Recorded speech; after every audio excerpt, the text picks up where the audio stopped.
Marc Ferracci, sur un autre dossier, le Rassemblement national réclame un débat au Parlement sur la PPE, la programmation pluriannuelle de l'énergie, qui fixe la feuille de route énergétique de la France pour les 10 prochaines années, alors que le gouvernement envisage de passer par un décret.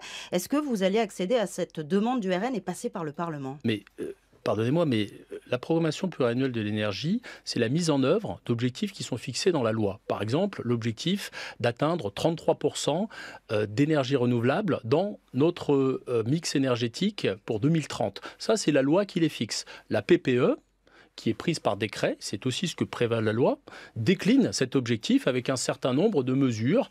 Combien de production sur le nucléaire, combien de production sur l'éolien, combien de production sur le photovoltaïque. Trop de renouvelables, c'est ce que conteste le Rassemblement national Prendre sur un le fond. décret, ça n'est qu'appliquer la loi. Ça, c'est le premier point. Ensuite, quand le Rassemblement national dit qu'il n'y a pas de débat sur la PPE, j'ai envie de leur dire, vous auriez pu travailler ces derniers mois et ces dernières années.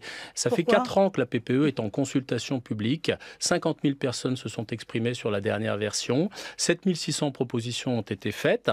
Et cette PPE a également été examinée par des instances officielles comme le Conseil supérieur de l'énergie où siègent d'ailleurs, pardonnez-moi, des députés du Rassemblement national qui ont été consultés. Donc en réalité, il y a du débat démocratique autour de cette programmation pluriannuelle. Mais donc vous ne souhaitez pas de débat au Parlement? Pourtant, certains dans l'entourage du Premier ministre disent on réfléchit parce que c'est une demande du RN, mais il y a d'autres partis.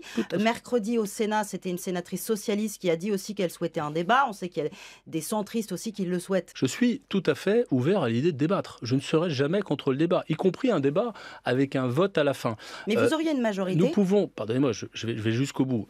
Est-ce qu'on aura une majorité? Ça dépend de ce qu'on met dans le texte, évidemment. Parce qu'une programmation pluriannuelle, c'est un choix entre la part des énergies renouvelables, la part du nucléaire, et tout ça, évidemment, fait l'objet de dissensus à l'intérieur de l'Assemblée nationale. Mais ce que je veux vous dire, c'est que, oui, nous y réfléchissons. Nous réfléchissons au fait de débattre.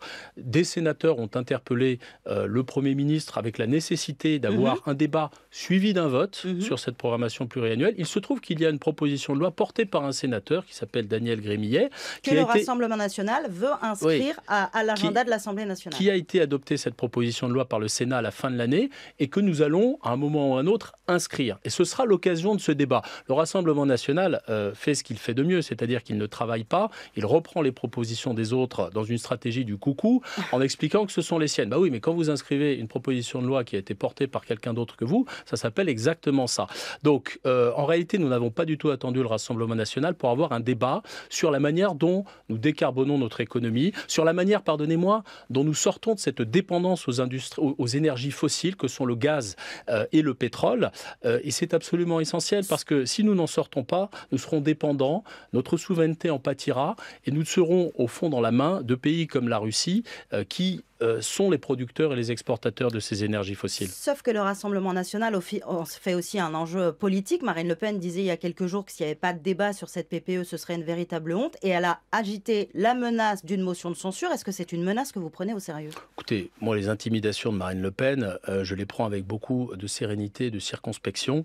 D'abord, le Rassemblement national n'a pas les moyens de censurer. Même si on ajoutait leur vote à ceux de la France insoumise, ils n'auraient pas les moyens de censurer. Sauf qu'il y a une petite musique aussi du côté des socialistes, après le conclave sur les retraites, peut-être de vouloir censurer. Je ne fais pas de politique fiction. Ce que je dis, c'est que le débat et la consultation publique sur ce projet de programmation pluriannuelle, il a eu lieu et il se poursuit d'ailleurs pour les personnes qui nous écoutent. Ils peuvent participer à la consultation publique jusqu'au 5 avril. C'est en ligne. Donc c'est pour vous dire que tout est sur la table. Tout à fait. J'invite les députés RN à participer à la consultation publique s'ils le souhaitent. Mais ce que je veux vous dire, c'est que sur cette menace de censure, à un moment ou à un autre, il faut assumer ses positions. Nous, notre position, elle est claire, c'est de sortir des énergies fossiles et ce faisant, de réduire notre dépendance et d'affirmer notre souveraineté. Le choix consistant à dire que nous n'avons pas besoin des énergies renouvelables, parce que c'est ça au fond que dit le Rassemblement national. Oui, bien sûr, il y a un positionnement politique du Rassemblement national, anti-énergie renouvelable. Trop pour l'éolien. C'est négliger le fait que